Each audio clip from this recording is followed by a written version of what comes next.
Hello दोस्तों, welcome to my YouTube channel Kartik Exam Home. देखिए, जैसे कि आप सभी को पता है कि अभी आपका कल से जुलाई का महीना शुरू हो रहा है और जो जुलाई का मंथ है, जितने भी कैंडिडेट सरकारी नौकरी की तैयारी कर रहे हैं, चाहे उनके पास कैसा भी क्वालिफिकेशन हो, चाहे वो हाई स्कूल पास किए हों, इंटर पास किए हों, ग्रेजुएशन किए हों, ITI किए हों, पॉलिटेक्निक किए हों, या ग्रेजुएशन में बीटेक वगैरह कुछ किए हों या MBA किए हो, जो भी किए हों, उन सभी के लिए इतनी ज़्यादा वैकेंसी इस बार निकाली गई हैं। इसीलिए मैं आपसे लगातार बोल रहा हूँ, हर वीडियो में बोल रहा हूँ, ये साल आपके लिए बहुत क्रूशियल है। जितने भी कैंडिडेट सरकारी नौकरी की तैयारी कर रहे हैं, अगर आपको सरकारी नौकरी चाहिए तो इस साल आपको जी जान लगानी पड़ेगी। अगर आपने इस साल कायदे से तैयारी कर ली, पूरी ताकत लगा दी, तो जाहिर सी बात है अगले साल अप्रैल मई तक आपके पास सरकारी नौकरी होगी। ठीक है, तो अभी मैं आज की वीडियो में आपको ये बताने वाला हूँ कि जुलाई के महीने में, जो जुलाई का महीना कल से शुरू हो रहा है, इस जुलाई के महीने में आपकी कौन कौन सी वैकेंसीज आने वाली हैं, या कौन कौन सी वैकेंसीज के फॉर्म आपके भरे जाएंगे। तो लगभग 6 वैकेंसी की डिटेल मैं आपको दूंगा। सभी के सभी वैकेंसी बहुत अच्छी हैं, उसमें सब कुछ मैं आपको बताऊंगा। देखिए, उसमें आपको किसी भी तरीके का क्वालिफिकेशन हो, यहाँ मैंने लिखा भी हुआ है, मैं आपको इसमें बोर्ड में बताने की कोशिश करता हूँ। देखिए, योग्यता आपके पास चाहे 10th हो, चाहे 12th हो, चाहे ग्रेजुएशन हो, या मैं लगा दे रहा हूँ यहाँ ITI भी हो, ITI आपके पास हो, ITI आपके पास हो, क्या कहते हैं, इसके बाद आपके पास पॉलिटेक्निक हो, आपने बीटेक वगैरह किया हो, बीटेक, इन सभी कैंडिडेट के लिए इतनी ज़्यादा वैकेंसी आने वाली हैं। इसके बाद उम्र सीमा कितनी होनी चाहिए? 18 से, लेकिन आप प्लस होने चाहिए, 18 से प्लस होने चाहिए, 18 साल से ज़्यादा आपकी उम्र होनी चाहिए।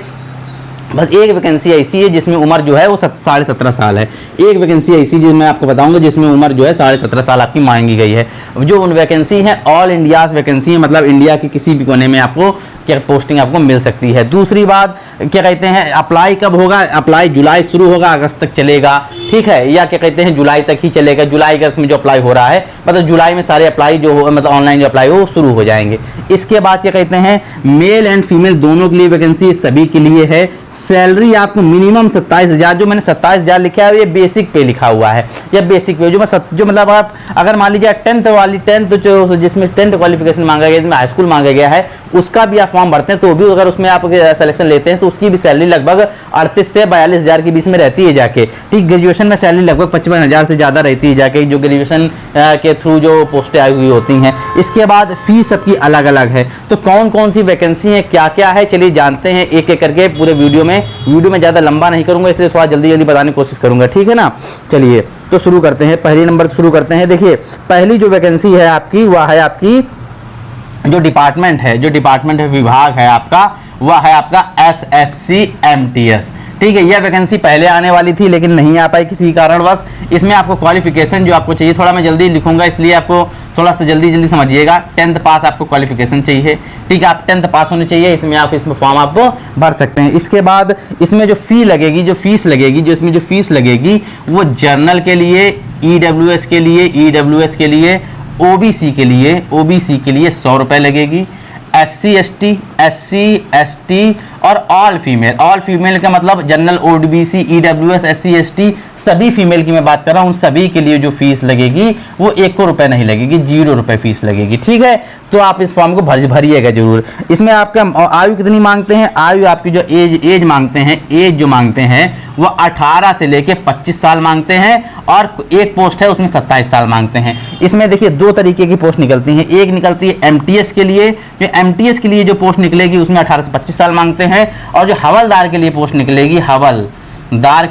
निकलेगी, इसमें 27 साल मांगते हैं। ठीक है, अब देखिए OBC वालों के लिए, SC ST वालों के लिए एज में छूट भी होती है। तो कितनी छूट होती है? देखिए, OBC वाले जो कैंडिडेट हैं, यहाँ देखिएगा, OBC वाले जो कैंडिडेट हैं वो क्या कहते हैं, इस फॉर्म को 28 साल तक भर सकते हैं, MTS वाले फॉर्म को, और SC और ST वाले इस फॉर्म को 30 साल तक भर सकते हैं। ठीक है ना, 30 साल तक भर सकते हैं। इसके बाद क्या कहते हैं, हवलदार वाले इस फॉर्म, OBC वाले 30 साल तक भर सकते हैं, SC ST वाले 32 साल तक भर सकते हैं। इसके बाद क्या कहते हैं, आपका क्या एग्जाम आपका कब तक, अच्छा फॉर्म आप कब से कब तक भर पाएंगे? देखिए 27/6 से आपके फॉर्म शुरू हो गए हैं, 27/6 से आपके फॉर्म शुरू हो गए हैं, मतलब 27 जो फॉर्म की अप्लाई डेट है, यहाँ मैं लिख दे रहा हूँ APPLY, अप्लाई जो डेट है वह 27 जून है। 27 जून से आपके फॉर्म शुरू हो गए थे और 27 जुलाई तक आप फॉर्म को भर सकते हैं। ठीक, 27 जुलाई तक आप इस फॉर्म को भर सकते हैं। इसके बाद क्या है, इसके बाद समझ लीजिएगा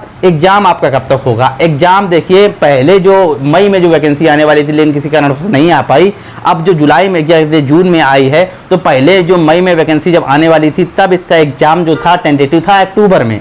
ठीक है, लेकिन अभी नहीं आ पाई है, तो इसका एग्जाम आप नवंबर के आसपास मान के चलिए कि आपका जो एग्जाम होगा वो नवंबर में होगा, लेकिन अभी डेट नहीं आई है। एग्जाम जो है आपका नवंबर में आपका हो सकता है। ठीक है, एग्जाम जो नवंबर में हो सकता है, टेंटेटिव है ये मैं कंफर्म नहीं बोल रहा हूँ, टेंटेटिव। ठीक है, ये आपकी पहली आपकी भर्ती होगी। मैं 6 भर्तियों के बारे में बताऊंगा जो आपका, जिसमें आप जुलाई में फॉर्म भर सकते हैं। ठीक है, अब दूसरी वैकेंसी की बात करते हैं। थोड़ी गर्मी ज़्यादा है तो थोड़ा सा एडजस्ट कर लीजिएगा, मेरे पसीना बहुत आ रहा है। ठीक है, लाइट भी नहीं है इस समय। ठीक है, वीडियो चल रहा है। ठीक है, अभी देखिए दूसरी वैकेंसी कौन सी है। दूसरी वैकेंसी जो विभाग है, जो आपका है वह है आपका भारतीय वायुसेना। ठीक है, विभाग जो है आपका भारतीय वायुसेना है। पद कितने आने हैं इसमें, पद जो आने हैं वह 3500 आने हैं। पद जो है वो 3500 आने हैं। इसके बाद क्या कहते हैं, फीस कितनी है।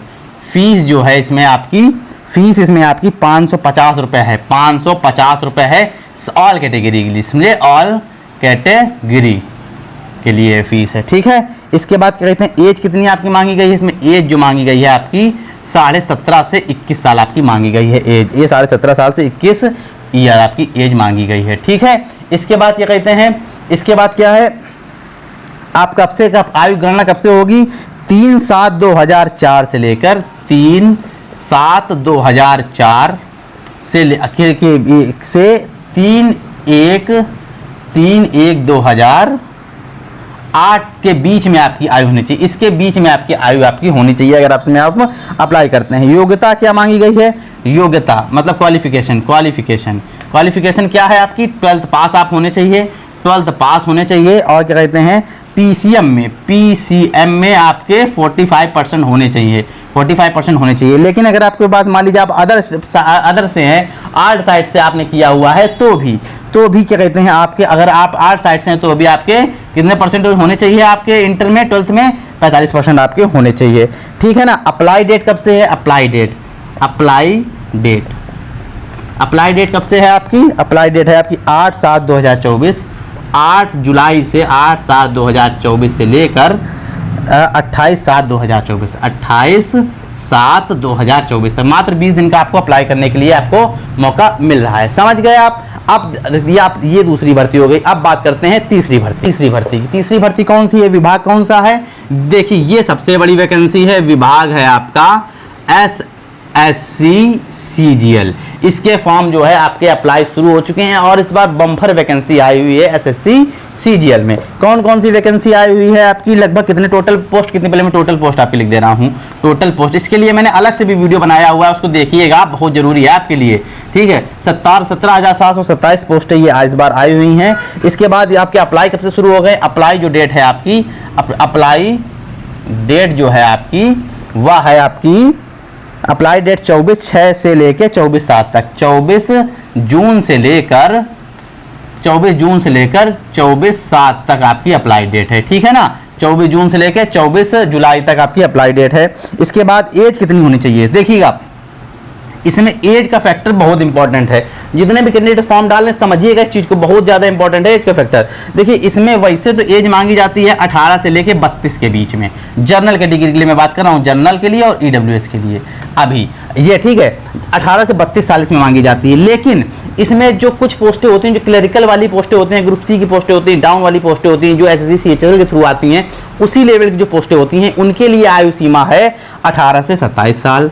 ठीक है, जो अच्छी इंस्पेक्टर लेवल की, SO लेवल की पोस्टें होती हैं उनके लिए आयु सीमा है 20 से 30 साल। ये मैं जनरल के लिए बात कर रहा हूँ, जनरल के लिए। ठीक है, जनरल के लिए और EWS के लिए अभी मैं बताऊंगा, क्योंकि SC OBC SC ST में छूट मिलेगी ना, एज की छूट मिलेगी। ठीक है, अब ये 18 से 20 से 30 साल है, ये बड़ी पोस्टों के लिए, इंस्पेक्टर के लिए, ASO वगैरह के लिए।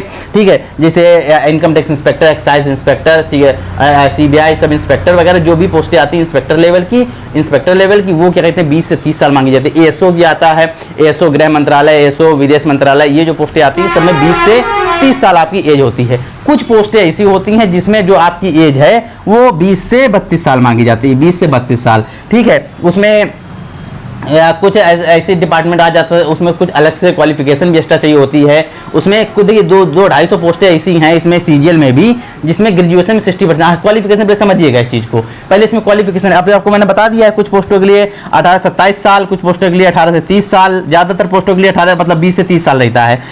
बहुत थोड़ी सी पोस्टें होती हैं जिनके लिए 20 से 32 साल रहता है। लेकिन अगर आप ओबीसी से आते हैं तो यही इन पोस्टों के लिए आप 18 से 30 साल तक अप्लाई कर सकते हैं, 18 से 30 साल तक अप्लाई कर सकते हैं, और क्या कहते हैं 18 से 30 साल तक अप्लाई कर सकते हैं ऊपर वाली पोस्टों के लिए, ठीक है। और अगर SC ST से आते हैं इन्हीं पोस्टों के लिए आप 18 से 32 साल तक अप्लाई कर सकते हैं। अगर आप इसमें ओबीसी से आते हैं तो आप 20 से 33 साल तक अप्लाई कर सकते हैं। अगर SC ST से आते हैं तो 35 साल तक अप्लाई कर सकते हैं।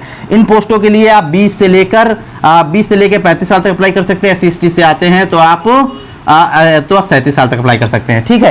क्वालिफिकेशन क्या क्या मांगा जाता है? क्वालिफिकेशन क्या चाहिए आपको? क्या क्या योग्यता आपके पास होनी चाहिए? आपके पास ग्रेजुएशन होना चाहिए, ठीक है। ग्रेजुएशन आपके पास होना चाहिए, ठीक है। और देखिए ग्रेजुएशन में बस आप पास होने चाहिए, परसेंटेज का कोई लेना देना नहीं है। 35% भी है, 40% भी है, 45% भी हैं तो भी बहुत है, इनफ है। बस आपकी मार्कशीट में, आपकी डिग्री में पास लिखा होना चाहिए, ठीक है। लेकिन जो ये वाली मैंने आपको पोस्टें बताई हैं, कुछ पोस्टें जो 20 से 32 वाली बताई हैं, इसमें जो ग्रेजुएशन में है वो 60% मांगता है। इसमें ग्रेजुएशन कितना होना चाहिए? मिनिमम 60% होना चाहिए। बाकी जो ज़्यादातर पोस्टें होती हैं, बाकी ये अगर 200-250 पोस्टों को छोड़ दिया जाए तो आपको क्या कहते हैं परसेंटेज का कोई बवाल नहीं है, आपसे पास होने चाहिए ग्रेजुएशन में बस, ठीक है। 35-40% भी है, 38% भी है, 42% भी, 41% भी है तो भी आप काम चल जाएगा, ठीक है। आपका समझ गया ना? तो आप इस चीज़ को आप समझ गए होंगे। तो आपको SSC सीजीएल के बारे में मैंने आपको सारी जानकारी दे दी है, इसके लिए मैंने अलग से वीडियो भी बनाया हुआ है। तो नेक्स्ट है वह है आपकी जो विभाग है आपका, विभाग जो है वह है आपका BSPHCL बिहार में ये पोस्ट है, ये आपका, मैं आपको अगर सीधी भाषा में बोलूँ तो बिहार में आपका बिजली विभाग का पोस्ट है। यूपी PCL का पोस्ट, मतलब बिहार में आपका PCL का पोस्ट है, ठीक है। बिहार में जो है आपका बिहार में बिजली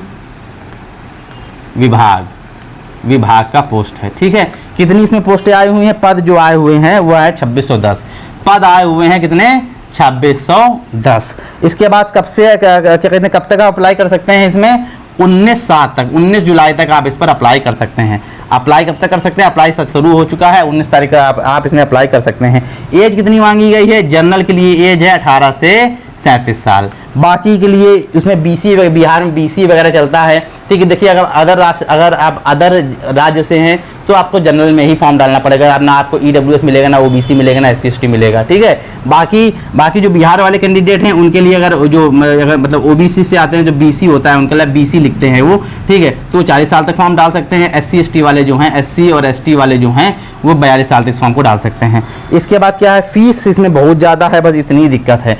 फीस इसमें कितनी मांगी गई है? फीस इसमें मांगी गई है 1500 रुपये। जनरल के लिए 1500 रुपये है। जनरल EWS OBC के लिए, जनरल के लिए है ये, EWS के लिए है, ठीक है, BC के लिए है, जिसको OBC वगैरह बोल देंगे, 1500 रुपये है। बाकी SC ST के लिए, SC और ST के लिए 375 रुपये है, ठीक है। इसके बाद कहते हैं इसमें मांगा क्या गया है? इसमें 10th पास आप होने चाहिए और आपके पास ITI होना चाहिए, ठीक है। 10th पास होने चाहिए, आपके पास ITI होने चाहिए। कुछ पोस्टें इसमें ग्रेजुएशन वाली भी है, कुछ पोस्टें जो हैं इसमें ग्रेजुएशन वाली भी हैं, ग्रेजुएशन आपके पास होना चाहिए, ठीक है। समझ गए होंगे आप इसके बारे में भी। तो सारी डिटेल मैंने इसकी भी आपको दे दी है। आप क्या कहते हैं नेक्स्ट भर्ती पर चलते हैं। दूसरी लास्ट वाली जो मुझे बतानी है आपको, लगभग मैंने आपको 5 आपको मैंने बता दी हैं, नहीं 4 आपको बताएं, सॉरी। आप क्या कहते हैं नई पे चलते हैं। ये है आपकी जो विभाग है आपका, ये सबसे बड़ी वैकेंसी इस साल की होने वाली है, सबसे बड़ी वैकेंसी आपकी होने वाली है। ये है RRB, ठीक है, RRB। ये है जो RRB NTPC। ये देखिए सबसे ज़्यादा वैकेंसी इसमें आने वाली है। RRB मतलब रेलवे में नॉन टेक्निकल की पोस्ट आने वाली हैं, जैसे कि क्लर्क हो गया, TC हो गया, गुड्स कार्ड हो गया, स्टेशन मास्टर हो गया, ठीक है, आर्टिफिशियल अप्रेंटिस हो गया। ये जो मतलब क्या कहते हैं चीज़ें होती हैं, सारी की सारी सरकारी नौकरी हैं और सभी की सभी मतलब एक से मतलब सभी के सभी मतलब क्या कहते हैं एक तरीके से बहुत अच्छी नौकरी है, एक बहुत अच्छे ग्रेड पे की नौकरी है। तो आपके अच्छी खासी पोस्ट बाहर आने वाली है। इस साल की सबसे बड़ी भर्ती यही बनने वाली है, जो कि आपको जुलाई महीने में देखने को मिलेगी। दूसरी बात क्या है, आप क्या कहते हैं, इसमें देखिए जो पोस्ट आपकी कही जा रही थी, जब पोस्ट आपकी कही जा रही थी शुरुआत में जो पोस्ट आपकी बोली जा रही थी ऑल इंडिया, वो आपकी लगभग 9000 बोली जा रही थी। लेकिन ऐसा नहीं है, तो रेलवे ने अपनी सारी वैकेंसी बढ़ा दी हैं, चाहे वो उसने टेक्नीशियन की भर्ती हो, चाहे वो एएलपी की वैकेंसी हो। तो उसी प्रकार से आपकी एनटीपीसी की भर्ती बढ़ेगी। एनटीपीसी में जो आपकी पोस्ट रहने वाली हैं, कि पोस्ट आपकी रहने वाली हैं, ये 9000 नहीं रहेगा, लगभग आपकी पोस्टें रहेंगी वो 20000 प्लस रहेंगी। 20000 प्लस आपकी पोस्टें ये रहेंगी ही रहेंगी। बिल्कुल कैंडिडेट ध्यान से सुन लें, ठीक है। इसके बाद क्या कहते हैं, एज कितनी मांगी गई है, एज कितनी मांगी गई है, एज जो इसमें मांगी गई है, एज जो 12th लेवल जो एज जो मांगी गई है वो है 18 से 30 साल और 18 से 33 साल। मतलब कहने का मतलब ये है, जो 12th लेवल से फॉर्म आएंगे, 12th लेवल से फॉर्म आएंगे, जिसमें इंटर पास मांगा जाएगा, उसमें 18 से 30 साल है। जो ग्रेजुएशन से फॉर्म आएंगे उसमें आपका 18 से 33 साल है, ठीक है। ये जो मैंने आपको बोला है, ये जनरल कैटेगरी का है। ओबीसी वाले इसी फॉर्म को, 12th वाले फॉर्म को 33 साल तक डाल सकते हैं। SC ST वाले इस फॉर्म को 35 साल तक डाल सकते हैं। ग्रेजुएशन वाले फॉर्म को ओबीसी वाले 35 साल तक डाल सकते हैं, और SC ST वाले इस फॉर्म को 37 साल तक डाल सकते हैं। लेकिन 18 से 30, 18 से 33 मैंने किसके लिए बोला, ये जनरल और EWS वालों के लिए मैंने बोला है, ठीक है। फीस इसमें ज़्यादा नहीं लगती है, फीस इसमें 500 रुपये लगती है। फीस इसमें 500 रुपये लगती है। फीस जो मैं फीस के बारे में बोल दे रहा हूँ, फीस जो है इसमें 500 रुपये लगती है। ये 500 रुपये है जनरल के लिए, EWS के लिए, OBC के लिए, ठीक है। SC ST के लिए 250 रुपये फीस है, 250 रुपये फीस है। SC के लिए, ST के लिए, ऑल फीमेल के लिए, ठीक है, ऑल फीमेल के लिए, ठीक है। इसके बाद क्या कहते हैं, लगभग मैंने सारी जानकारी दे दी है। सिलेबस वगैरह की जानकारी मैं तभी दूंगा जब वैकेंसी आ जाएगी, या अगर आप लोगों के कमेंट आएंगे तो मैं उसके लिए अलग से सिलेबस के लिए भी आपके लिए वीडियो बना दूंगा। चलिए अब नई वैकेंसी की बात करते हैं। नई वैकेंसी की बात करते हैं। नई वैकेंसी कौन सी, इस चीज़ को ध्यान में रख के चलिएगा। नई वैकेंसी जो विभाग जो है वह है भारतीय तट रक्षक, ठीक है। ये आपका विभाग है। यांत्रिक की पोस्ट है, इसमें जीडी की पोस्टें आई हुई हैं, जीडी यांत्रिक इसकी पोस्टें आई हुई हैं, ठीक है। इसमें जो अच्छी खासी पोस्टें हैं आप ये मान के चलिएगा। लेकिन एक चीज़ इसमें याद रखिएगा, इसमें अच्छी खासी पोस्टों की जानकारी नहीं ली गई है। लेकिन जो आपकी एज फैक्टर है, मैं आपको एज बता दे रहा हूँ। एज फैक्टर जो है आपका 18 से 22 साल होना चाहिए।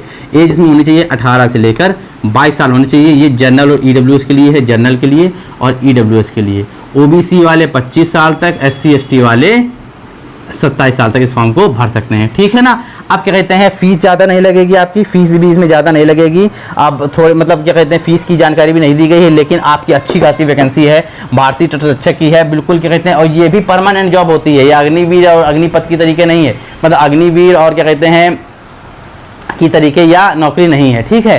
तो यह आपकी नौकरी मतलब क्या कहते हैं परमानेंट है, जिससे पहले होती थी एयरफोर्स, नेवी, आर्मी में। उसी प्रकार से ये आपकी नौकरी जो है जीडी की वैकेंसी, जैसे कि SSC जीडी आता है ना, वैसे ये नेवी के लिए जीडी की वैकेंसी है, ठीक है। तो गर्मी थोड़ी ज़्यादा हो रही है। वीडियो में लगभग मैंने सारी जानकारी दे दी है, जितनी पोस्टें जुलाई में आपकी आने वाली हैं, ठीक है। अच्छा हाँ, मैंने ये तो बताया ही नहीं कि कहते हैं इसमें अप्लाई कब से हो रहा है, ये तो मैंने आपको बताया ही नहीं है। अप्लाई कब से हो रहा है, देखिए अप्लाई इसका आपको लगभग 7 तारीख से देखने को मिलेगा। अप्लाई जो है 7 जुलाई से आपको देखने को मिलेगा। इसमें 7 जुलाई 2024 से आपको इसमें देखने को मिलेगा, ठीक है ना। आप इसमें अप्लाई कर सकते हैं जो 18 से 22 साल कैंडिडेट हैं। हाँ, और क्वालिफिकेशन मैंने नहीं बताई, क्वालिफिकेशन क्या रहेगी, क्वालिफिकेशन ऐसे लिख दे रहा हूँ, ये है 12th पास, ठीक है। 12th पास आप इसमें होने चाहिए, ठीक है, जीडी की भर्ती के लिए भी, ठीक है। तो आप सभी के सभी इस फॉर्म को जोड़ डालिएगा। तो मैं लगभग देखिए, अगर आप लोग कहेंगे कि मुझे अलग से पर्सनल वीडियो सर किसी चीज़ का बना के दे दीजिए, सिलेबस की जानकारी भी दे दीजिए, किस प्रकार से एग्जाम पैटर्न रहेगा, सिलेक्शन प्रोसेस क्या रहेगा, उसकी जानकारी भी दे दीजिए, तो मैं अलग से देखिए मैंने कई वीडियो बनाए हुए हैं। लेकिन अगर आपके कमेंट आएंगे, जिस चीज़ पर ज़्यादा कमेंट आएंगे, जिस भर्ती के लिए जिस भी चीज़ पर आपको जानकारी चाहिए होगी, तो मैं उसके लिए अलग से वीडियो भी बना दूंगा, ठीक है। लेकिन फिलहाल देखिए ज़्यादा वीडियो लंबा नहीं करते हैं, काफ़ी लंबा वैसे भी हो चुका है। तो फिलहाल इस वीडियो में इतना ही है। अगर आपको जानकारी अच्छी लगी हो, यूज़फुल लगी हो, समझ में आ गई हो, तो वीडियो को जरूर लाइक कीजिएगा। चैनल को सब्सक्राइब नहीं किया, सब्सक्राइब भी जरूर कर लीजिएगा, ताकि सरकारी नौकरी जितनी भी इंपॉर्टेंट अपडेट हैं वो समय समय पर आपको मिलती रहें।